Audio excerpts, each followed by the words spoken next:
Welcome back to turn 2, the 12:15 turn for Fredericksburg 160th anniversary playthrough using a cross Rappahannock Glory 3 system. In turn 2 here, the Confederates actually have the initiative, and they won the initiative there, and they're going to pull Jackson to actually go first here. Where is he? There he is, right there. Okay.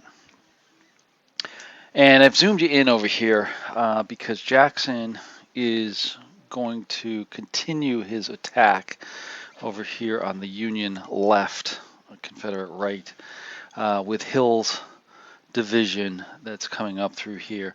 I think he's going to try to push. Their big thing is going to be try to push the the first corps back as much as possible to relieve the pressure on the center and force Smith to turn back. But I want to give you a little bit of live activity here and actually show you the attack as it develops back here. So there's no artillery this turn because the artillery is not on the board yet. I'm not sure when we'll bring that in, probably when they have a little bit more room to maneuver. But we will have some attacking going on here. I think what we're going to try to do is have them go straight up after Doubleday's units and try to push them back even farther. Now we do have Ramseur back here who does need to recover, so they'll need to pull back. And there'll be no recovery there. I think the other one will just stay right there because he's in good position to potentially recover and get back into the battle. We're also going to move up. Let's see, I think we'll move up Doles or Rhodes. Actually, what I think I'm going to do is actually bring these back to where they were, which was back here. And bring up Doles. Both units are just going to stay where they are, as well as Hill. Roads will come up like that. They'll come up like that. These guys, who is this here? Colquitt. 1, 2, 3. Alright, they should be able to try to get a flank attack on them. Like so. Alright, here we go. So, with this turn, first off, we'll take the flank attack over here. There'll be no defensive fire. It'll just be a straight attack. So that'll be 6 and 7. So that's going to be 13 against 7. That should be a 3-2 odds. That's going to be a +1 on the dice. It's a flank attack, +2. Cohesion is a +2. So it's going to be +4 on the attack. 5 with a +4. Roll a 7 is 11. Automatic disorder. So that knocks them out completely. And goes into the withdrawal box. And then, let's see, with the 11, defender's disorder, retreats, attacker may advance, initiate a continued attack. So one unit can continue the attack, which will be that unit there, going against the artillery right here. Artillery is going to fire at them defensively, so they are going to need an 8 or higher, but they are firing defensive fire at the infantry there, and that's going to be a +2 for artillery firing at a single hex. There's no infantry with them. There's no terrain adjustment. Or excuse me, there is +1 for terrain. So it's going to be +3 on the dice. So 8 with a +3 for defensive fire. Roll a 1. +3 is 4. That's a miss. So the artillery is automatically destroyed. So we'll take him off. And they will advance into there. So that was a good attack clearing off there and securing a little bit more, taking the guns. Moving up the line over here, we've got Rhodes Division going against, Doubleday there, strong division. So we need a 6, needs a 7 or higher with a +1 on the dice defensively. Well, a 4 + 1 is 5, defensive fire fails. So it's going to be a 13 against 6, that's a 2-1. They're in open terrain, so it's going to go up to 3-1. That's going to be a +3, I believe, in the dice. Yes, +3 on the dice. Cohesion is going to be a 7 against an 8, so it's -1, so it's going to be +2 on the dice. So it's going to be 5 with a +2 on the dice. Roll a 0. Oh, they're stopped. So they will both flip over. Like so. And now we've got to roll cohesion for retreats. Top one, 5 or less. They're okay. Bottom one needs a 6 or less. Rolls a 5. So they stay where they are. Okay. And the last one over here, we have Doles attacking this disrupted unit. So defensive fire, they need a 7 with a +1 for train, -1 for disorder. So a 7 or higher. Roll a 2. That's a miss. So now it's going to be 6, 12 against 7. That should be a 3-2. Yes, 3-2 is +1. Let's see, and that will round up, so it'll actually be a 2-1. It's +1, +2 for the open terrain. Cohesion, there's a +2, so it's going to be 5 with a +4 on the dice. Rolls a 1, barely gets it. So they're going to retreat, and we will check for disorder. They're a 5. They roll a 5, so they're okay. So they will advance like so, and I think they'll pivot like that. Okay, so that's all the attacking. One recovery over here for the Ramseur. He's a 6 or less.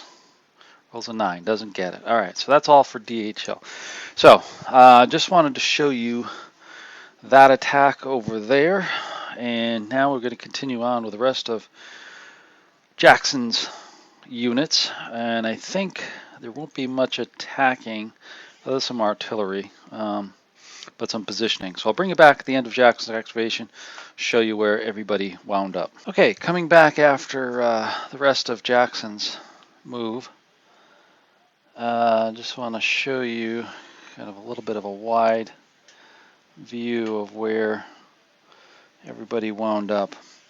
So Jackson itself, after that, Hill pretty much stayed where he was. A little bit of artillery here that disordered one unit up there for the Union. A little bit of movement here to get early in position, because he'll be the second kind of attack. I think that'll come across here to kind of support Hill's attack, DH Hill's attack, that is. And then probably AP Hill will move in over here as well. Taliver back here is still remaining in reserve behind Hood, just in case Smith develops a breakthrough to go to the Telegraph Road. Maybe next term they may swing back here, depending if Smith comes out from the attack here before Jackson's next shit. So let's see what the next one is. It is Wilcox. All right. Take a look at Wilcox over here. He's in the midst of an attack. So let me get him set up, and if there's any attacking here, I'll bring you back on. So Wilcox moved up, or rearranged a little bit, with Burns coming over and trying to go after the stone wall from the side here. But unfortunately, defensive fire knocked out the top unit on here. But Sturgis moved up to plug his gap that was left open, try to tie up some of the Confederate units under McLaws and Ransom over here as well. This did not change because there really isn't a good attack, as well as Getty staying in reserve back there. So with that, that's first Union shit out. The next one is going to be Smith. So that's interesting because Smith is right next door to him as part of that center attack. So let me get things in position and we'll go from there. Okay, we're back at the end of Smith's activation. He tried to push up through the center here, but defensive fire stopped him cold in this area right here with Pickett. So that's kind of a standoff there at the moment. Artillery fire down here at Hood was ineffective as well. So moving on to the next activation, we have Pleasanton and the artillery across the river. So let me take a look at that and get back. Okay, coming back after the artillery activation. Over here, just a little bit of movement to bring these guns closer to support the left flank. They're going to need some help trying to knock back Hill or stop him over there. A little bit of firing across the river, very ineffective against Walton's guns over here. A little bit of cavalry movement over here. Not too much to do here because they're pretty much in a defensive posture, trying to hold against the west east side of the Rappahannock. So let's take a look at the next chit, and we come up with Lee and Longstreet. All right, so let's see what that plays out and be back with you. Okay, with Longstreet and Lee, their situation is in pretty good position. Anderson, well, let's start up here with Hood. Hood over here, just a little movement of the artillery up here, swing them over a little bit more closer to the action. Basically stayed where they are. Pickett, Corse's units here, they were over here, moved over into here, provide a little bit more defensive. Want to keep the Union off of there, although the Union is in a little tough shape at the moment with their attacks. A little ineffective artillery. Same thing with McLaws, kind of stayed where they were, just a little bit of artillery firing. Ransom, a little bit of artillery firing back here as they're protecting the stone wall from a flank attack. And then, of course, Anderson is still holding his position here to the south. No real need for them to leave. Although Anderson's artillery did knock out another unit for the Union that went into the withdrawn box. So with that, that's all of Lee and Longstreet. Next one is Smith again. Okay, coming back with Smith and his attack, his second attack. Unfortunately, it was not that great. Both disordered here in the attack. No real breakthrough in those leading hexes there. So that's all for Smith's activation. Artillery too was ineffective as well.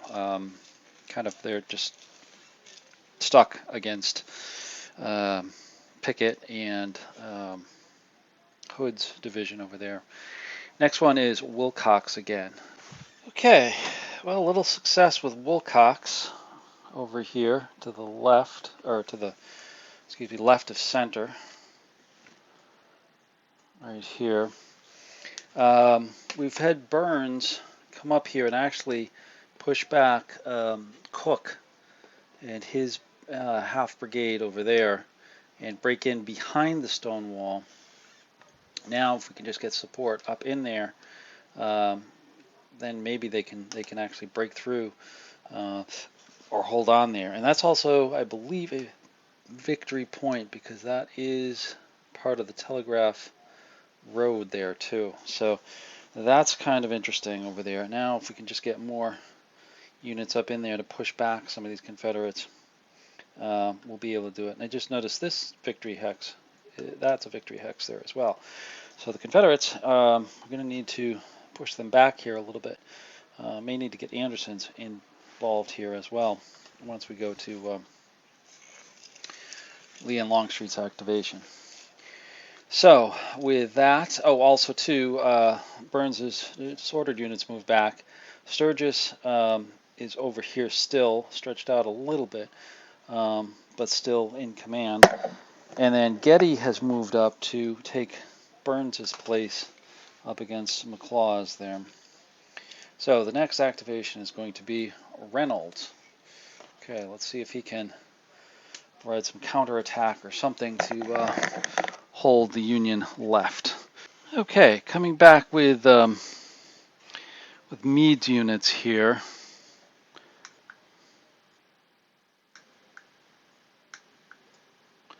There we go. Meade has been able to pull back here, or excuse me, Reynolds units. Meade is one of them, one of the divisions within there. Doubleday has been able to pull back a little bit. Hopefully this guy can recover next turn. Artillery was able to move back here a little bit to Smithfield Plantation. And, you know, we've reestablished the defensive line over here. One key aspect of this for the Union was an artillery attack over here from Meade's batteries attacking here. They actually scored a 13 on them and were able to disorder those units. So that kind of puts a crimp in Jackson's attack here a little bit and kind of holds them off. So we'll move back on to the next chit, which is going to be, oh, Reynolds again. So both Reynolds have come out now. Okay, we're back from Reynolds here again, and a little bit of a change. Again, pulled back even more. It seemed like a better defensive position over here to pull these units back, consolidate with the artillery, give up this ground. There's not much value there. Provides them a little bit more defensive cover over here for any subsequent attacks on here if they decide to come down the road. Marsh over here will slow them down as well as provide some negative bonuses for any attacks. So Reynolds still playing a defensive role over there, but now in a pretty good position too, and just in time because we've got Jackson coming back out again. So let me get him into action. Okay, we're back with Jackson's units again. Seeing it's his second activation, kind of played it a little bit conservative with D.H. Hill up to the north here. Instead of attacking like we did with the first activation, we just kind of played it conservative, had them move up to catch up and be in position to attack next turn, and then recovered. Luckily, the disorder units were recovered behind there as well. Early, on the other hand, stayed in position, tried to recover, failed over there. And then A.P. Hill holding the defensive line here for the moment. They may get out and attack there as well as Tolliver back here holding off or in reserve in case there's a breakthrough to the southwest back over in here, or to the Telegraph Road back over there. So the main focus is going to be back here when Longstreet Chit comes back, and see if they can't push Sturgis and the 9th Corps out of their 2 victory hexes that they've acquired. Okay, next one's going to be the artillery, Pleasanton and the artillery. So I'll take a look at that. Okay, coming back with the artillery, as you may notice up here, a little bit of movement as well as firing by the artillery at the advancing Confederates on the left side and the west side of the river. Not much action over there, no hits or anything like that. Rest of the Union artillery staying again behind on the east side of the river, and basically holding their defensive positions. At this point, there's no reason to move them up, other than the one reinforcing the 1st Corps over there. So our last chit is going to be that key one that I was talking about. It's going to be the Jackson, or excuse me, the Longstreet and Lee chit coming out. Okay, coming back with the last chit, and this was Lee and Longstreet. A couple things happened. Ransom over here tried to counterattack against Burns to break this attack up, but it failed. So they were disordered and had to retreat. This forced Anderson to bring up Featherston and Perry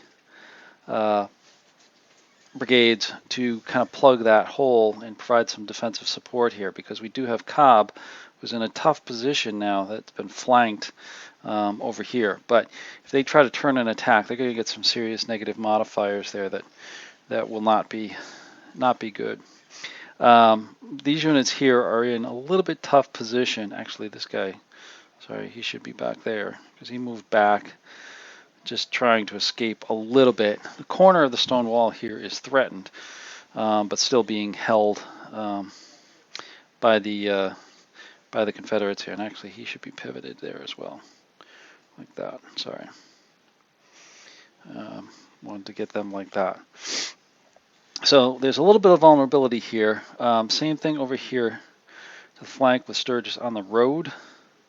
I haven't mustered enough units over here yet. Bringing up some more of Anderson's units back here to help attack over in the center here, because I can't pull back McLaws as they're holding the line right against the edge of the hill, and there's some improved positions over here. Smith's unit continues to have problems. Pickett got a solid line over here. Artillery fire knocked out some more units. In here you see there's a whole bunch of disordered. This whole front line is disordered. They're going to have to fall back. Smith's attack is looking tough at the moment. They're going to have to recover before they try again. But that'll relieve some of the pressure on the center for the Confederates, and hopefully be able to counterattack across there. So far, the Union is kind of meeting the same challenges that they met on the historical battle. A little bit different situation. Not going against the stone wall over here, but going against Lee's Hill to try to get the Telegraph Road. They have captured some victory hexes, but I don't know how long they can hold out. At the same time, Jackson is trying a bit of counterattacking to the southeast there as well, coming up the Port Royal Road and Bowling Green Road with DH Hill. So that is the end of turn 2, 12:15 p.m. Next one, we'll be moving on to the 13:30 turn, and we'll see how the attack continues. Thanks for watching. See you soon.